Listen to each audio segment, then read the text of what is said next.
அவர் நடவடிக்கை எடுக்கிற இடத்துல தானே இருக்காரு. அதே மாதிரி மாவட்ட ஆட்சியர் நடவடிக்கை எடுக்கிற இடத்துல இருக்காங்க. உங்களுடைய வாட்ஸ்அப் பேஸ்புக் குரூப்பை நீங்க பாத்தீங்களா? ஜாதிய வன்மத்தோட எதுக்கு செயல்படுறீங்க?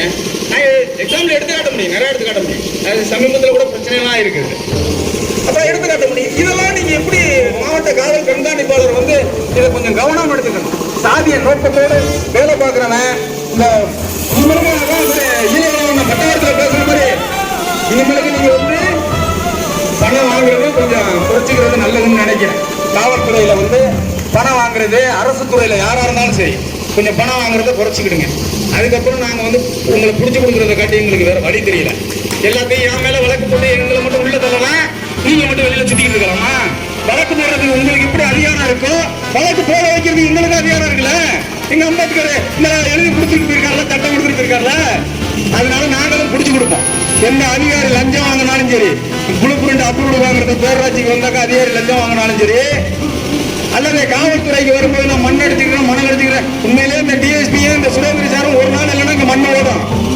ஒரு நாள் இங்க சுரேந்திர எஸ்ஐங்க இந்த டிஎஸ்பி இல்லைன்னா இங்க மண்ணு ஓடும். மண்ணோட புடிச்சு உன் தலையில கொட்டி நான் என்ன பண்றேன்னு பாருங்க. உங்களே சொல்றேன், அதை நான் செய்யறேன். அதே மாதிரி கடத்தல் எங்கெங்க போகுது, மஞ்சள் எப்படி கடத்தல் போகுது, இங்க இருந்து எப்படி கடத்தல் போகுது, முத்துப்பட்ட ஒன்றியத்தில இருந்து எப்படி மஞ்சளை கடத்திட்டு தங்கத்தை வாங்குறாங்க, கஞ்சா எப்படி கடத்துறாங்க, எல்லா விஷயமும் தெரியும். சொல்லக்கூடாது செய்யக்கூடாதுன்னு நினைச்சிட்டு இருக்கோம். கேட்டாக்கா நீங்க சொல்லுங்களேன், நாங்க பிடிச்சோம். நீங்க அப்புறம் என்ன பிடிங்கிட்டு இருக்கீங்க? நீங்க எதுக்கு நாங்க சொல்றத நீங்க எதுக்கு செய்யணும்? நீங்க என்ன பிடிங்கிட்டு இருக்கீங்க? நீங்க செய்யுங்க. நீங்க பிடிக்கிறதுன்னு சம்பளம் வாங்குறீங்க, 1500 இருந்து 3000 ஒரு நாளைக்கு சம்பளம் வாங்குறீங்கன்னு. ஒரு நாளைக்கு இல்ல, ஒரு வாரத்துக்கு எழுதி கொடுத்துட்டு நீங்க போங்க, இந்த வேலையை நீங்க பாருங்க வச்சு இந்த வேலையை பார்ப்பா அப்படின்னு சொல்லிட்டு எழுதி கொடுத்துட்டு போங்க. அத்தனை பேரும் பிடிச்சி உள்ள போறேன், ஆதாரத்தோட பிடிச்சி உள்ள போறேன். இத்தனை பேர் பார்க்க வேண்டிய வேலையை நான் ஒரு ஆளா பாக்குறேன்.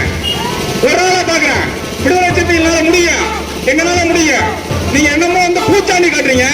பிடிச்சி உள்ள வச்சுருவேன், கைது பண்ணிடுவேன், அரெஸ்ட் பண்ணிடுவேன். கைது பண்ணா என்ன வழக்கு தானே? எத்தனையோ வழக்கு போட்டியா?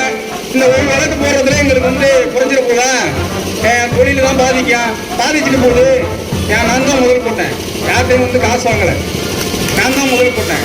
என் பிள்ளைகளுக்கு வீட்டில் கொஞ்சம் நாளைக்கு பசி பட்டுனா கொஞ்சம் கூட சிரமப்படுவாங்க.